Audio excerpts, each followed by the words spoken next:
Hey my fellow monsters, welcome to my channel. I'm Lydia, aka Mama Monster, and here we do everything horror.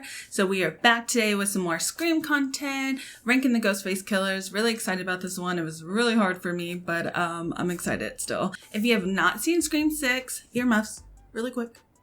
I'm not including Jason and Greg because I don't consider them real Ghostface killers. And just one thing. This is my opinion. You have your opinions. We all have different opinions, and that is okay. So don't come for me. So if you would like to know my ranking, grab a snack, maybe a drink, and let's get into it.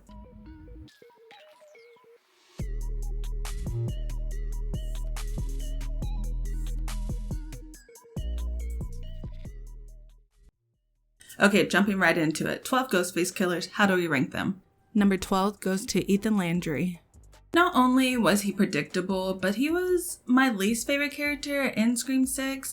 I feel like they try to give him that clueless kind of nerdy type of vibe. But honestly, I feel like his character wasn't fleshed out enough for me to feel anything towards him. So not much to say about him, really. Number 11 goes to Mickey Alteri. So I know Mickey is probably not at the bottom of most people's list. But I just wasn't feeling him. Then when I first saw it when I was younger, now when I was younger, when he was revealed, I remember thinking, who's that? I do love that he's a film student, and obviously like just rewatching, you can see all of his sneaky antics by trying to put the blame on Derek. And honestly, his motive does make sense, being a psychopath, wanting to get caught and having a trial to be idolized, and that honestly could make him one of the more dangerous Ghostface killers in my opinion. I just wished I got more of his character throughout the film, and I think if they would have done that, then I probably would have liked him a lot more.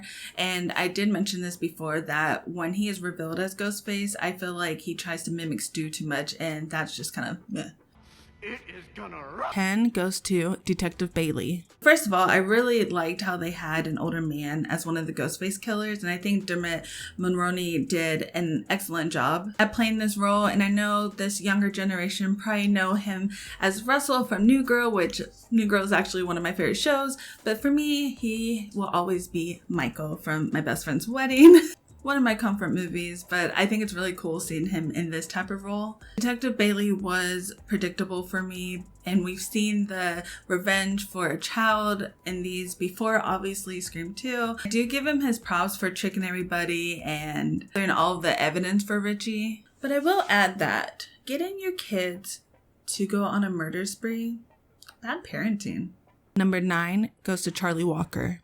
I just love how big of a stab fan he is, and that he threw these stab-a-thons every year, because if this happened when I was in high school, I'd be the first one there, because that seems really cool. He was actually really brutal too, if you think of Olivia's death, but unfortunately he got manipulated by Jill. So for me, that makes him the weaker Ghostface in this situation, and he tried to kill my girl Kirby. Number 8 goes to Richie Kirsch. It's always the boyfriend.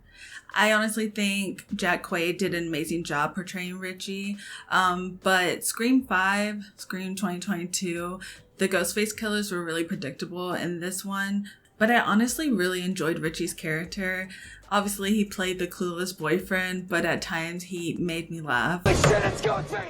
I just think the motivation for wearing the mask wasn't the greatest. Like, cool, you're an obsessed stab fan and you want to make sure they have better films out there.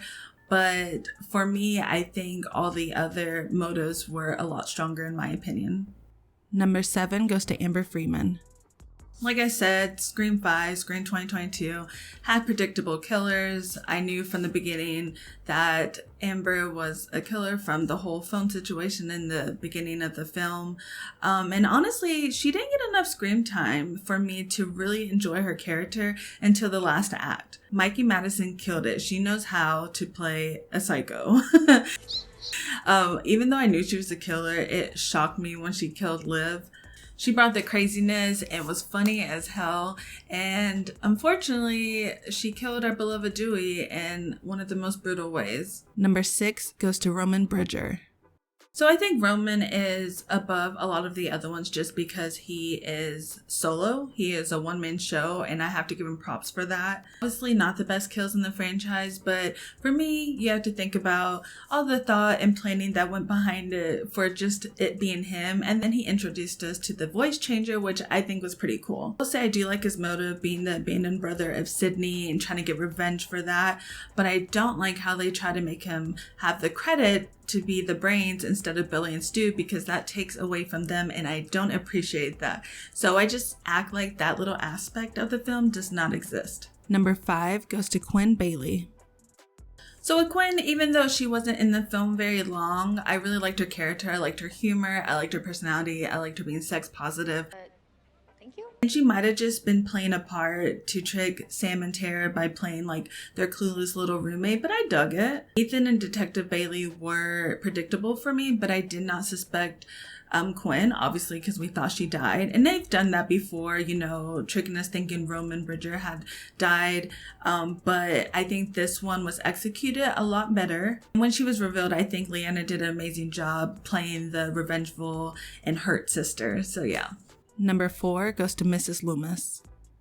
So Nancy Loomis was suspicious, but not in the aspect of her being Billy's mom. Like, obviously we didn't know that.